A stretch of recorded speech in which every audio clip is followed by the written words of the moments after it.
আপনাদের মধ্যে অনেকেরই কিন্তু ইচ্ছে আছে যে আপনারা একটি অস্ত্রের লাইসেন্স করবেন। অস্ত্রের লাইসেন্স করার মাধ্যমে আপনি বৈধভাবে একটি অস্ত্র ক্রয় করবেন এবং বৈধভাবে সে অস্ত্র বহন করবেন।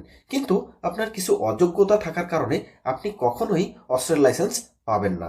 তাই আজকের ভিডিওতে আমি আপনাদের সাথে আলোচনা করার চেষ্টা করব কি এমন অযোগ্যতা যার কারণে আপনি কখনো অস্ত্রের লাইসেন্স পাবেন না।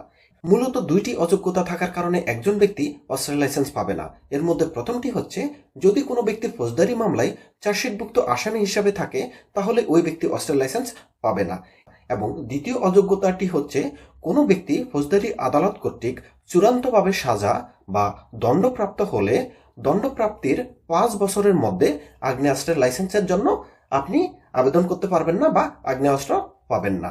সুতরাং এই দুটো অযোগ্যতা আপনার যদি থাকে সেক্ষেত্রে কিন্তু আপনি আর আগ্নেয়াস্ত্র লাইসেন্সের জন্য আবেদন করতে পারবেন না বা আগ্নেয়াস্ত্রের লাইসেন্সের আবেদন করলেও সেই লাইসেন্সটি বাতিল হবে। তো চলুন এবার দেখে নেই কোন যোগ্যতাগুলো থাকতে হবে আপনাকে অবশ্যই একটি আগ্নেয়াস্ত্রের লাইসেন্সের আবেদন করার জন্য। একটি অস্ত্রের লাইসেন্সের আবেদনের জন্য আপনাদের যে যোগ্যতাগুলো থাকতে হবে তার মধ্যে প্রথমটি হচ্ছে, আবেদনকারীকে অবশ্যই বাংলাদেশের নাগরিক হতে হবে।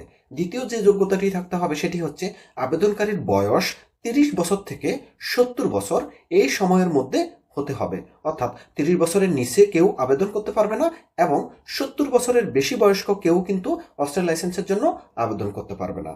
তৃতীয়টি হচ্ছে, আবেদনকারীকে আয়কর দাতা হতে হবে। এক্ষেত্রে নিয়ম হচ্ছে, আবেদনকারী যে বছর অস্ত্রের লাইসেন্সের জন্য আবেদন করবে সেই বছর থেকে পূর্ববর্তী 3 বছর যে আয়কর প্রদান করেছে তার সার্টিফিকেট প্রদর্শন করতে হবে। এক্ষেত্রে নিয়ম হচ্ছে, আবেদনকারী যদি পিস্তল কিংবা রিভলভারের জন্য আবেদন করে থাকে সেক্ষেত্রে পূর্ববর্তী 3 বছর প্রত্যেক বছর অন্তত 3 লক্ষ টাকা বা তার বেশি যে সে আয়কর প্রদান করেছে তার সার্টিফিকেট প্রদর্শন করতে হবে। আর আবেদনকারী যদি শর্টগানের জন্য আবেদন করে থাকে সেক্ষেত্রে পূর্ববর্তী 3 বছর প্রত্যেক বছর অন্তত 1 লক্ষ টাকা করে যে আয়কর প্রদান করেছে তার সার্টিফিকেট প্রদর্শন করতে হবে। এই সার্টিফিকেটগুলো প্রদর্শনের মাধ্যমে সে কিন্তু অস্ত্র লাইসেন্সের জন্য আবেদন করতে পারবে। তো এই যে উপরোক্ত যে যোগ্যতাগুলোর কথা বলা হয়েছে সেগুলো থাকলেই কিন্তু একজন ব্যক্তি অস্ত্র লাইসেন্সের জন্য আবেদন করতে পারবে। কিন্তু আবেদন করা সত্ত্বেও যদি উপরোক্ত যে অযোগ্যতা, যে দুটো অযোগ্যতার কথা বলা হয়েছে সে দুটো অযোগ্যতা যদি একটিও থাকে সেক্ষেত্রে কিন্তু আবেদনকারী আর অস্ত্র লাইসেন্স পাবে না।